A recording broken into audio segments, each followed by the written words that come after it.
नमस्कार, ये आकाशवाणी चंडीगढ़ है। वापरतिका से प्रादेशिक समाचार सुनिए। पहले इस बुलेटिन के मुख्य समाचार। कांग्रेस और आम आदमी पार्टी के बीच हरियाणा में गठबंधन के लिए बातचीत जारी। मुख्यमंत्री नायब सिंह ने प्रदेश में तीसरी बार सरकार बनाने की उम्मीद जताई। कांग्रेस और आम आदमी पार्टी के गठबंधन पर कहा कि लोग अब उनकी बातों में नहीं आएंगे। अखिल भारतीय कांग्रेस समिति के महासचिव कुमारी सैलजा ने प्रदेश सरकार पर झूठी घोषणाएं करने का आरोप लगाया। नई दिल्ली में हरियाणा के लिए कांग्रेस उम्मीदवारों को लेकर स्क्रीनिंग कमेटी की बैठक हुई। अब चुनाव समिति की बैठक होगी। और पेरिस पैरालंपिक खेलों के छठे दिन निशानेबाजी में अवनी लेखरा फाइनल में पहुंची। अब समाचार विस्तार से। कांग्रेस और आम आदमी पार्टी के बीच हरियाणा विधानसभा चुनाव में गठबंधन के लिए बातचीत हो रही है। सूत्रों से मिली जानकारी के अनुसार कांग्रेस नेता राहुल गांधी ने कल पार्टी की केंद्रीय चुनाव समिति की बैठक में आम आदमी पार्टी के साथ गठबंधन में रुचि दिखाई है।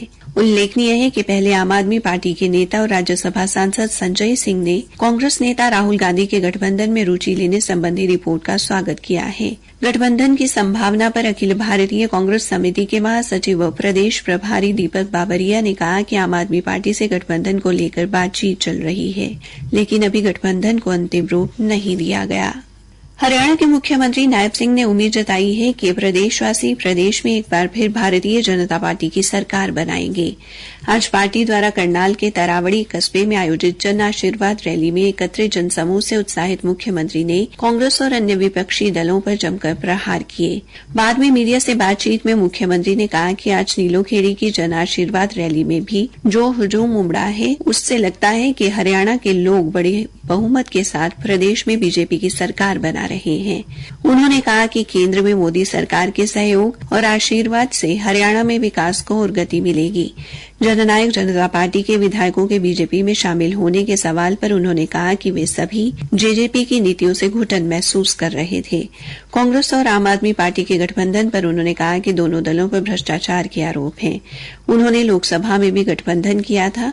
मुख्यमंत्री ने कहा कि लोग उनको समझ चुके हैं, अब उनकी बातों में वो आने वाले नहीं हैं। उम्मीदवारों की सूची बारे उन्होंने कहा कि सूची जल्द जारी की जाएगी।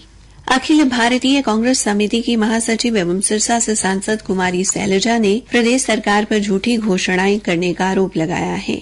उन्होंने कहा कि जो बोला जाता है वो धरातल पर नहीं दिखता। मीडिया को जारी बयान में कुमारी सैलजा ने कहा कि सरकार ने नशों, अपराध और बेरोजगारी को लेकर गंभीरता से काम नहीं किया। उन्होंने कहा कि राज्य सरकार ने युवाओं को स्थायी नौकरी देने की बजाय उन्हें हरियाणा कौशल रोजगार निगम के तहत नौकरी पर रखा। उन्होंने कहा कि प्रदेश में 2 लाख पद खाली पड़े हैं। कुमारी शैलजा ने कहा कि शिक्षा और स्वास्थ्य 2 अहम मुद्दे हैं। सरकार को इन पर ज्यादा ध्यान देना चाहिए, लेकिन दिया नहीं गया। उन्होंने आरोप लगाया कि सरकारी अस्पताल डॉक्टर, दवाओं और पैरामेडिकल स्टाफ की कमी से जूझ रहे हैं। निजी अस्पतालों में गरीब मरीजों के उपचार की व्यवस्था तो की गई है, लेकिन डॉक्टर को उसका पैसा नहीं दिया जाता, इसलिए डॉक्टर उपचार नहीं करते। भारतीय जनता पार्टी के वरिष्ठ नेता एवं पूर्व वित्त मंत्री कैप्टन अभिमन्यु ने जननायक जनता पार्टी के विधायक रामकुमार गौतम व उनके साथियों का पार्टी में शामिल होने पर स्वागत किया है। उन्होंने कहा कि इससे न केवल पार्टी को मजबूती मिलेगी, बल्कि उनके अनुभवों का भी लाभ मिलेगा। कैप्टन अभिमन्यु ने कहा कि उनका ये फैसला देश व प्रदेश के हित में लिया गया एक बड़ा फैसला है। उन्होंने दावा किया कि प्रदेश में तीसरी बार बीजेपी की सरकार बनने तय है। प्रादेशिक समाचार आकाशवाणी चंडीगढ़ से प्रसारित किए जा रहे हैं। आज नई दिल्ली में हरियाणा विधानसभा चुनाव के लिए कांग्रेस उम्मीदवारों को लेकर स्क्रीनिंग कमेटी की बैठक हुई। बैठक की अध्यक्षता कांग्रेस के वरिष्ठ नेता अजय माकन ने की। बैठक में हरियाणा के पूर्व मुख्यमंत्री भूपेंद्र सिंह हुड्डा, कांग्रेस के प्रदेशाध्यक्ष उदय भान और दीपक बाबरिया उपस्थित रहे। बैठक में उम्मीदवारों को लेकर मंथन किया गया। प्रदेश प्रभारी और अखिल भारतीय कांग्रेस समिति के महासचिव दीपक बाबरिया ने कहा कि कल कांग्रेस की केंद्रीय चुनाव समिति की बैठक में 34 उम्मीदवारों के नाम को अंतिम रूप दिया गया। आज रात तक उम्मीदवारों को लेकर स्थिति और मजबूत होगी। इस बीच अभी जानकारी मिली है कि स्क्रीनिंग कमेटी की बैठक के बाद अब चुनाव समिति की बैठक हो रही है, ताकि उम्मीदवारों के नामों को अंतिम रूप दिया जा सके। पेरिस पैरालंपिक खेलों के छठे दिन आज निशानेबाजी में Avani Lekhara 50 metre rifle 3 position SH1 श्रेणी के अंतिम मुकाबले में पहुंच गई हैं, जो भारतीय समय अनुसार आज शाम 7:30 बजे होगा। तीरंदाजी में महिलाओं की रिकर्व प्रतिस्पर्धा में पूजा ने क्वार्टर फाइनल में स्थान बना लिया है। अंतिम 8 में उनका सामना रात 9:20 पर चीन की वू चुयन से होगा। महिलाओं की गोला फेंक स्पर्धा में भाग्यश्री 5वें स्थान पर रही। इसके अलावा पुरुषों की ऊंची कूद के T63 फाइनल में मरियप्पन, शैलेश कुमार और शरद कुमार आज अपनी अपनी चुनौती पेश करेंगे। पदक तालिका में भारत 3 स्वर्ण सहित कुल 15 पदक लेकर 15वें स्थान पर है। वृक्षारोपण अभियान एक पेड़ मां के नाम के तहत अब तक 52 करोड़ से अधिक पौधे लगाए गए हैं। एक सोशल मीडिया पोस्ट में केंद्रीय पर्यावरण, वन एवं जलवायु परिवर्तन मंत्री भूपेंद्र यादव ने कहा कि यह अभियान एक और मील का पत्थर साबित हुआ है। विश्व पर्यावरण दिवस के अवसर पर प्रधानमंत्री नरेंद्र मोदी ने इस अभियान की शुरुआत की थी। श्री मोदी ने सभी से अपनी मां की स्मृति में एक पेड़ लगाने का आह्वान किया था। अब कुछ खबरें संक्षेप में। फरीदाबाद पुलिस की अपराध शाखा टीम ने एक आरोपी को 333 ग्राम गांजा सहित गिरफ्तार किया है।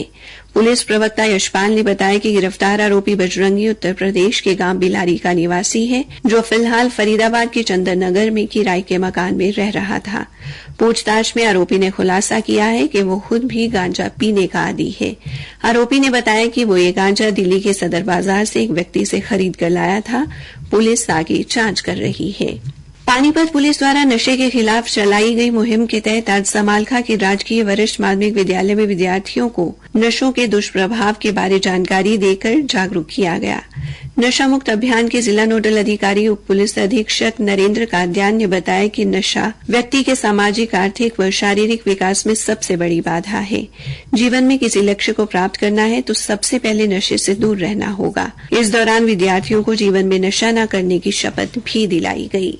जींद के नरवाना में रात 1 बजे हुए सड़क हादसे में मारे गए 8 लोगों में से 7 शवों को आज कुरुक्षेत्र लाया गया। मृतक कुरुक्षेत्र के गांव मरचेहड़ी, रामपुरा और सुनारिया के रहने वाले थे। आज उनका अंतिम संस्कार किया गया। अंतिम संस्कार में लाडवा से कांग्रेस विधायक मेवा सिंह, राज्य मंत्री सुभाष सुधा, बीजेपी के जिला अध्यक्ष सुशील राणा, लाडवा से पूर्व विधायक पवन सैनी उपस्थित रहे। पत्र सूचना कार्यालय की फैक्ट चेक यूनिट ने भारतीय जीवन बीमा निगम द्वारा जारी एक कथित नोटिस के बारे में अफवाहों का खंडन किया है कि वो इस महीने के अंत तक सभी बीमा उत्पादों और संशोधन योजनाओं को वापस लेने जा रही है। फर्जी नोटिस में दावा किया गया है कि संशोधन से प्रीमियम और पॉलिसी के नियम व शर्तों में बदलाव आएगा। फैक्ट चेक यूनिट ने कहा कि दावा फर्जी है और बीमा एजेंसी की ओर से ऐसा कोई नोटिस जारी नहीं किया गया है। हिसार में 17 से 23 सितंबर तक आयोजित होने वाली सीनियर स्टेट फुटबॉल चैंपियनशिप के लिए जिला स्तरीय ट्रायल प्रतियोगिता 5 सितंबर को आयोजित की जाएगी। भिवानी में जिला फुटबॉल एसोसिएशन के प्रधान राहुल ने बताया कि ट्रायल प्रतियोगिता का आयोजन गांव जाटू लोहारी स्थित सरकारी स्कूल के फुटबॉल मैदान में दोपहर 3 बजे किया जाएगा। उन्होंने बताया कि ट्रायल प्रतियोगिता में भाग लेने वाले खिलाड़ी के लिए आधार कार्ड व एक फोटो साथ लाना आवश्यक है। अंत में ये मुख्य समाचार एक बार फिर। कांग्रेस और आम आदमी पार्टी के बीच हरियाणा में गठबंधन के लिए बातचीत जारी। हरियाणा के मुख्यमंत्री नायब सिंह ने प्रदेश में तीसरी बार सरकार बनाने की उम्मीद जताई। कांग्रेस और आम आदमी पार्टी के गठबंधन पर कहा कि लोग अब उनकी बातों में नहीं आएंगे। अखिल भारतीय कांग्रेस समिति की महासचिव कुमारी शैलजा ने प्रदेश सरकार पर झूठी घोषणाएं करने का आरोप लगाया। नई दिल्ली में हरियाणा के लिए कांग्रेस उम्मीदवारों को लेकर स्क्रीनिंग कमेटी की बैठक हुई। अब चुनाव समिति की बैठक होगी। और पेरिस पैरालंपिक खेलों के 6ठे दिन निशानेबाजी में अवनी लेखरा फाइनल में पहुंची। इसी के साथ ये समाचार बुलेटिन समाप्त हुआ।